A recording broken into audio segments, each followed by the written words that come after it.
ሰላም እንዴት አላችሁ? የኢትዮ ታይምስ ቤተሰቦቻችን ለሰዓቱ የተመረጡ አዳዲስ መረጃዎችን ይዘንላችሁ ቀርበናል። ከመረጃዎቻችን መካከልም የኢፌዴሪ ጠቅላይ ሚኒስትር ዶክተር አብይ አህመድ ለትግራይ ጊዜያዊ አስተዳደር ለሌተናል ጀነራል ታደሰ ወረደ ቀጭን ትዕዛዝ መስጠታቸው ተሰምቷል። መከላከያውም ወደ ሰሜን እየገባ እንደሆነ መረጃዎች ወጥተዋል። ይህ በእንዲህ እንዳለም የኢትዮጵያ መከላከያ ሚኒስትር ካሁን በፊት የመከላከያ ሰራዊት አባል የነበሩ በተለያዩ ምክንያቶች ከሰራዊቱ የወጡና ተመልሰው ሰራዊቱን ለማገልገል ፍላጎትና ቁጭት እያላቸው እስካሁን የመመለስ እድል ያላገኙ አባላትን መልሶ በሰራዊቱ እንዲያገለግሉ የምዝገባ ማስታወቂያ ማውጣቱ ተሰምቷል። ሙሉ መረጃውን በዜናችን በዝርዝር እናስደምጣቸዋለን። ከዚህ መረጃ በተጨማሪ የትግራይ ነጻነት ፓርቲ ለፕሪቶሪያው ስምምነት መጓተት ህወሓትንና የፌዴራል መንግስትን ከሶ የጦርነት ስጋት እንዳንዣበበ ማስጠንቀቁን፣ መሐመድ ቢን ዛይድ ባጋጠማቸው ህመም ምክንያት የቱርኩ ፕሬዝዳንት ኤርዶጋን ወደ ተባበሩት አረብ ኤምሬትስ ሊያደርጉት የነበረውን ጉብኝት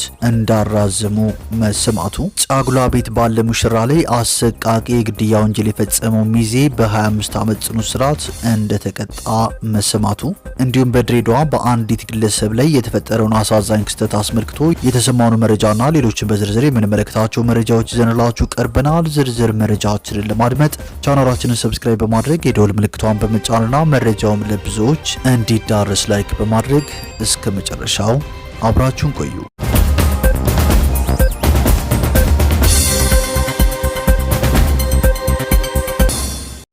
ወደ መጀመሪያው መረጃችን ስናልፍ የኢፌዴሪ ጠቅላይ ሚኒስትር ዶክተር አብይ አህመድ ለትግራይ ጊዜያዊ አስተዳደር ለሌተናል ጀነራል ታደሰ ወረደ ቀጭን ትዕዛዝ መስጠታቸው ተሰምቷል። ለሌተናል ጀነራል ታደሰ ወረደ ከኢፌዴሪ መንግስት የተሰጣቸው መመሪያ የኢትዮጵያ መከላከያ ሰራዊት በአገሩ ዳር ድንበር ለመቀመጥ በመሃል ትግራይ ስለሚያልፍ ምንም አይነት ትንኮሳ በእናንተ ታጣቂዎች በኩል እንዳይደረግ ሲል ጥብቅ ትዕዛዝ ተሰጥቷቸዋል። ስለሆነም ከዛሬ ጀምሮ የመከላከያ ሰራዊት የአገሩን ዳር ድንበር ለማጽዳትና ለማስከበር በአየር ኃይል ጥብቅ ክትትል እየተደረገለት ወደ ኢትዮ ኤርትራ ድንበር እንደሚጓዝም ተገልጿል። ይህ በእንዲህ እንዳለም የአገር መከላከያ ሚኒስቴር የምዝገባ ማስታወቂያ አውጥቷል። የአገር መከላከያ ሚኒስቴር ካሁን በፊት የመከላከያ ሰራዊት አባል የነበሩ በተለያዩ ምክንያቶች ከሰራዊቱ የወጡና ተመልሰው ሰራዊቱን ለማገልገል ፍላጎትና ቁጭት እያላቸው እስካሁን ድረስ የመመለስ እድል ያላገኙ አባላትን መልሶ በሰራዊቱ እንዲያገለግሉ የምዝገባ ማስታወቂያ አውጥቷል። ምዝገባውም በሁሉም የምዝገባ ጣቢያዎች እየተከናወነ ይገኛል። ኢትዮጵያ በተለይ ከኤርትራ ጋር ያለው ሁኔታ ወደ ጦርነት ሊያመራ እንደሚችል በርካቶች ስጋታቸውን እየገለጹ ሲሆን ኤርትራ በድንበር አካባቢ ምሽግ ከመቆፈር ጀምሮ በተለይም ከየካቲት 6 ቀን 2018 ዓ.ም ጀምሮ በርካታ የሜካናይዝድ ጦርና እግረኛ ሰራዊት እያንቀሳቀሰች ትገኛለች።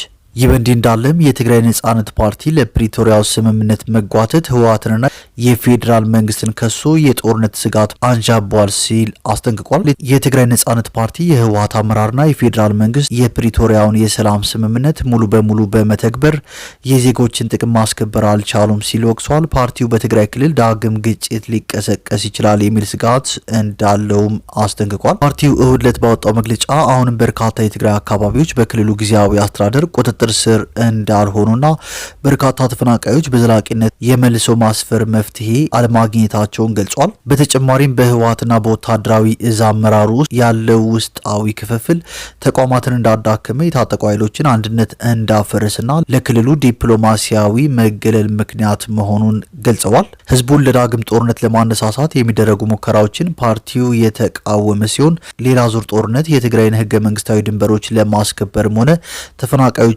በሰላም ለመመለስ እንደማይረዳ ገልጿል። ይልቁንም አዲስ ጦርነት መጀመሩ መከፋፈልን እንደሚያሰፋ፣ መፈናቀልን እንደሚጨምርና በሲቪል ዜጎች በተለይም በወጣቶች ላይ የሚደርሰውን ስቃይ እንደሚያባብሰው አስጠንቅቋል። ነዋሪዎች የአንዣበበውን የጦርነት ስጋት እንቅስቃሴ እንዲቃወሙ በትግራይ ውስጥም ሆነ በውጭ የሚኖሩ ተወላጆች ቀጠናውን የሌሎች ኃይሎች የውክልና ጦርነት መድረክ እንዳያደርጉት አሳስቧል። ፓርቲው ከጥፋት ለመዳንና ትግራይን ከዓለም አቀፍ አጋሮች ጋር እንደገና ለማገናኘት ስትራቴጂያዊ ገለልተኝነትንና በፖሊሲ ላይ የተመሰረተ ድርድርን እንደ መፍትሄ አቅርቧል። ለፌዴራል መንግስትም መልእክት ያስተላለፈው ፓርቲው የሰላም ስምምነቱን የመተግበር ቀዳሚ ኃላፊነት የፌዴራል ባለስልጣናት መሆኑን ገልጾ በሂደቱ ላይ የታየው መዘግየት ለጸጥታ እጦት፣ ለሰብአዊ ቀውስና ለኢኮኖሚ ጫና ምክንያት ሆኗል ሲልም ከሷል። የትግራይ ህገ መንግስታዊ ድንበሮች ለድርድር የማይቀርቡ መሆናቸውን የገለጸው ፓርቲው ህገ መንግስታዊ ስርዓቱ በአስቸኳይ እንዲመለስም ጥሪ አቅርቧል። ፓርቲው የተባበሩት መንግስታት ድርጅትና የአውሮፓ ህብረትን ጨምሮ ዓለም አቀፍ አካላት ዳግም ግጭት እንዳይፈጠር ተጠያቂነት እንዲሰፍንና ለሲቪሎች ጥበቃ እንዲደረግ ጠንከር ያለ ተሳትፎ እንዲያደርጉ ጠይቋል።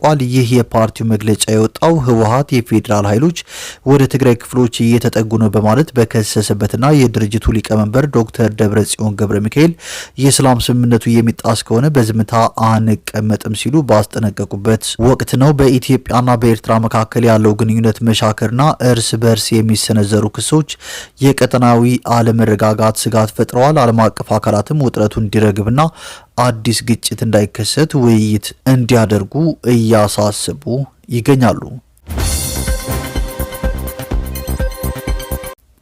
ወደ ቀጣዩ መረጃችን ስናልፍ ጫግሏ ቤት ባለ ሙሽራ ላይ አሰቃቂ ግድያ ወንጀል የፈጸመው ሚዜ በ25 ዓመት ጽኑ እስራት ተቀጥቷል። ወንጀሉ የተፈጸመው በማዕከላዊ ትግራይ ዞን እገላ ወረዳ ሲሆን ተከሳሽ አወት ገብረ መስቀል በሚያዝያ ወር 2016 ዓ.ም በወረዳው ሆያ ጣቢያ ነዋሪ በነበረው ጓደኛው ምችዊ ገብረ መድህን ላይ ግድያ መፈጸሙ በማስረጃ መረጋገጡን የገለጸው የማዕከላዊ ዞን ፖሊስ ጽሕፈት ቤት ነው። በወቅቱ ሟች ምችዊ ገብረ መድህን የሰርግ ስነ ስርዓቱን አከናውኖ ከባለቤቱ ጋር ቤት ውስጥ በነበረበት ሌሊት ተከሳሹ በስተጀርባ ባለው በር በማንኳኳት ሙሽራውን ለይቶ ወደ ውጭ ካስወጣ በኋላ በቢላዋ ወግቶና ገደል ውስጥ በመጣል ሕይወቱ እንዲያልፍ አድርጓል ያለው ፖሊስ ወንጀሉ ከተፈጸመ በኋላ ለ2 ዓመታት ያክል በሚስጥር ተይዞ የቆየ ቢሆንም የወረዳው ፖሊስና አስተዳደር እንዲሁም የዞኑ ፖሊስና አቃቢ ሕግ በቅንጅት ባደረጉት ረዥም ጊዜ የወሰደ ምርመራ ወንጀለኛው ሊለይ እንደቻለ ተገልጿል። የምርመራ ሂደቱ በተለያዩ መረጃዎችና የሰው ምስክሮች ተደግፎ ክስ የቀረበ መሆኑን የገለጸው የማዕከላዊ ዞን ፖሊስ ጉዳዩን ሲመለከት የቆየው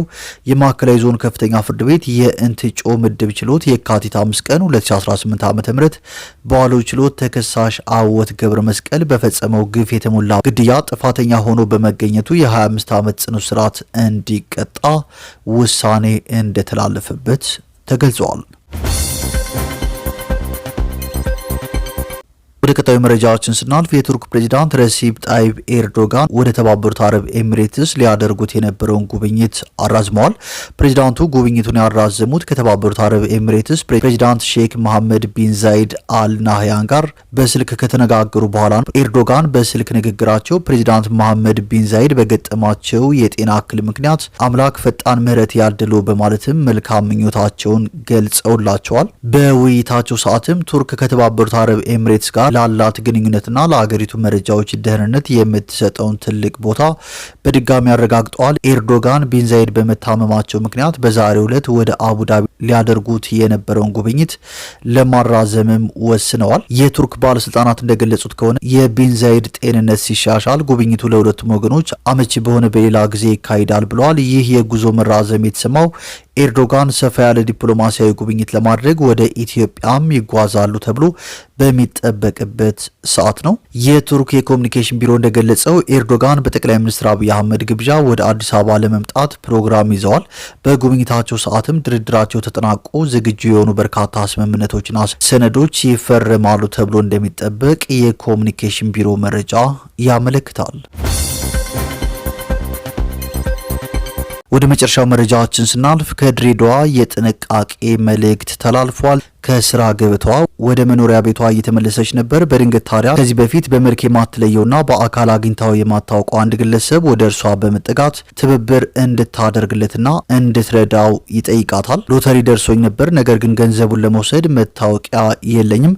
በዚያ ላይ ለሀገሩ እንግዳ በሚል ነው በተቅለሰለሰና ግራ በተጋባ ስሜት የጠየቃት። ታዲያ ሄለን ወትሮም በኢትዮጵያዊነት ባህልና የመደጋገፍ ብሂል ያደገች እንደመሆኗ ጥያቄውን ለማስተናገድ ሎተሪ ደረሰኝ ያላትን ሰው ለመርዳት እያናገረች ባለበት ሰዓት ሌላ ከዚህ በፊት የማታውቀው ግለሰብ አንገቷ አካባቢ በዳበሳ መልክ ይነካታል። በዚህ ጊዜ ሄለን ሌላ ሶስተኛ ግለሰብ ከጀርባ በመዳፉ የያዘውን ይዞ መቆሙንም ልብ አላለችም። ራቅ ብሎ ደግሞ ሌሎች ተጨማሪ 2 ግለሰቦች በባጃጅ ውስጥ ሆኖ ዙሪያ ገባውን በመቃኘት በአንክሮ ይከታተሏቸዋል። ሄለን ሎተሪ ደረሰኝ ተባበሪኝ ያላትን ግለሰብ ለመርዳት ከማሰብ ውጭ ውጪ በጊዜው አንዳች ነገር ይገጥመኛል ብላ በጭራሽ አልገመተችም። ሆኖም ግን በነበረው እያንዳንዱ ማለትም ሎተሪ ደርሶኛል ባዩ ካላት ግለሰብ ጀምሮ አንገቷ አካባቢ ከዳበሳት ግለሰብ ጋር በነበራት የንግግርና የንክኪ ግንኙነት ብሎም ከጀርባ ከቆመው ግለሰብ ጋር ተያይዞ ሄለን አበራ ላይ እንግዳ ነገር ተከስቶ ነበር። አሁን ሄለን ከስራ ወደ ቤት በመመለስና በራሷ የምትመራው የቅድሟ ሄለን አይደለችም። ሙሉ በሙሉ በእነዚህ የተደራጁ ሰዎች ቁጥጥር ስር በመውደቋ የእነሱን ትዕዛዝ ፈጻሚና አስፈጻሚ ሆናለች። በእነዚሁ ሰዎች አፍዛ ደንዝዝ መረብ በመጠለፍ ለወጠኑት ዝርፊያ መሳሪያ ለመሆንና ቀጣይ የሚነግሯትን መርሃ ግብር ለመፈጸም የተዘጋጀች ሆናለች። ሄለን ያላወቀችው የሰዎቹን ድብቅ ዓላማ ነው። ዓላማቸው ሎተሪ ደረሰኝ ባዩ ሲያናግራት ትኩረቷን እሱ ላይ እንድታደርግና ሁለተኛው ግለሰብ እጁ ላይ ባረጠበው ፈሳሽ አንገቷን እንዲነካት ሲያመቻች፣ ሶስተኛው ግለሰብ ከጀርባዋ የአፍዝ አደንዝዝ ስራውን እንዲሰራ ነበር። ይህም ተሳክቶላቸዋል። ሄለን ላይ ያሰቡትን ቀጣይ መርሃ ግብር ለመፈጸም ባጃጅ 300 ብር ተኮናትረው ለሶስት አብረዋት ገብተዋል። ጉዞ ላይ ባሉበት ሰዓት የመጀመሪያውን የአንገትና የጆሮ ጌጥ ብሎም የእጅ ቀለበት ወርቅን አውልቀ ስጭን አሏት።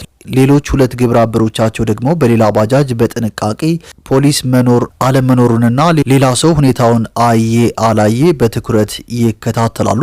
ሄለንም አንዳች አላንገራገረችም፣ ያሏትን ፈጸመች። ቀጥለውም ገንዘብ አለሽ ሲሉ ጠየቋት። ሄለንም አዎ $4000 መኖሪያ ቤት ያለኝ በማለት መለሰችላቸው። እንግዲያውስ ስጭን ሲሉ አዘዙ። ሄለንም ወደ መኖሪያ ቤቷ አብራቸው በመሄድ $4000ን ጨምሮ 2 አይፎን ስልክ እንዲሁም ያሏትን የወርቅ ጌጦቿን ከቁም ሳጥኑ አውጥታ አስረክበቻቸው። ይህኔ ስልክ ተደወለ። ከሄለን ጋር አብሯት ካሉት ሁለቱ ግለሰቦች መካከል ሎተሪ ደረሰኝ ላለው ሰው ነው ስልክ የተደወለው። ከኋላ በባጃጅ ከሚከተሏቸው ተባባሪ ዘራፊዎች የእቅዳቸው የመጨረሻ መርሃ ግብርን ለመፈጸም ነበር የተደወለው። ሎተሪ የደረሰ ግለሰብ መታወቂያን ይዘ በመምጣት መውሰድ ትችላለህ ነበር የስልኩ መልእክት። በዚህ ሰዓት ሄለን በመረባቸው ያስገቡት አፍዛዥ አደንግዞች በእሷ የማዘዝ መብት ባለቤትነትን በመጠቀም ዳግም በባጃጅ አንድ ሰው ብቻ ብሩን ከብሔራዊ ሎተሪ መውሰድ እንደሚችልና እሷ እንድትወስድ በአሚር አጣብቀው እንደደረሳቸው አስመስለው የሰሩትን ሎተሪ አስረከቧት። ታዲያ በመጨረሻ ሄለን በአፍዝ አደንዛዦቹ የሎተሪ ብር አውጭልን ብለው ትተዋት ወርቆቿን 2 አይፎን ስልኳንና $4000 ገንዘቧን አስረክባ እንደሄዱ ሳቢያን መስቀለኛ ተብሎ በሚጠራው አካባቢ ነቅታለች። ከሰዓታት በኋላም የቀድሞ ማንነቷ አገኘች። ከዚህ በኋላም ጩኸቷን አሰማች። ሁኔታዋን የተገነዘቡን ያስተዋሏት ሰዎች ሳቢያን ፖሊስ ጣቢያ የደረሰባትን እንድታመለክት ጠቆሟት። የሳቢያን ፖሊስ ጣቢያ የወንጀል ምርመራን በዋናነት ወደሚከናወነው የድሬዳዋ ፖሊስ ጠቅላይ መምሪያ ወንጀል ምርመራ ቡድን ወዳለበት ከዚራ ጣቢያ ይልካታል። ሄለን የተፈጸመባትን የአፍዝ አደንግዝ ዝርፊያ በድሬዳዋ ፖሊስ ጠቅላይ መምሪያ ወንጀል ምርመራ ዳይሬክተር ኢንስፔክተር ተመስገን ተሰማ አስረዳ። መሰል ወንጀሎች በተለያዩ ከተሞች መፈጸማቸውን ስለሚያውቁ ቀዳሚ እርምጃቸው ከፍተኛ የመደናገጥ ባህሪ እያሳየች የነበረችውን ሄለንን ማረጋጋት ነበር። ኢንስፔክተር ተሰማ የሄለንን ቃል ከተቀበሉ በኋላ ከበላይ አመራሮች ጋር ግንኙነት በማድረግ የምርመራ ስራ ሂደቱን ትዕዛዝ ተቀብለው ለጉዳዩ የምርመራ ቡድን አዋቀሩ። የተዋቀረው የወንጀል ምርመራ ቡድንም ስራውን ጀመረ። የአፍዝ አደንግዝ ዘራፊዎችን ለመቆጣጠር ምርመራውን በመሰል ተጠርጣሪ ታራሚዎች ላይ ትኩረት ባደረገው ምርመራ ያገኘውን ፍንጭ ተመርኩዞ ባደረገው ኦፕሬሽን ሄለን አበራን አፍዘው በቀን የዘረፉትን 5ቱንም ተጠርጣሪዎች ማታውኑ ተከራይተው ከነበሩበት ቤት በቁጥጥር ስር አውሏቸዋል። ጉዳያቸውም አሁን ላይ በምርመራ ሂደት ላይ ይገኛል። ሄለን ለወንጀል ምርመራ ቡድኑ ምስጋናዋንም አድርሳለች። በዚሁ አፍዝ አደንግዝ ሌሎች 23 መሰል ዝርፊያዎችም ተፈጽሞብናል በሚል ለወንጀል ምርመራ ቡድኑ ቃላቸውን ሰጥተው ጉዳያቸውን በምርመራ ሂደት እየተጣራ መሆኑን ከድሬዳዋ መገናኛ ብዙሃን ድርጅት የተገኘው መረጃ ያመለክታል። ኢትዮ ታይምስ ሚዲያም ብዙዎች ትማሩበት ዘንድ መረጃውን አድርሷቸዋል።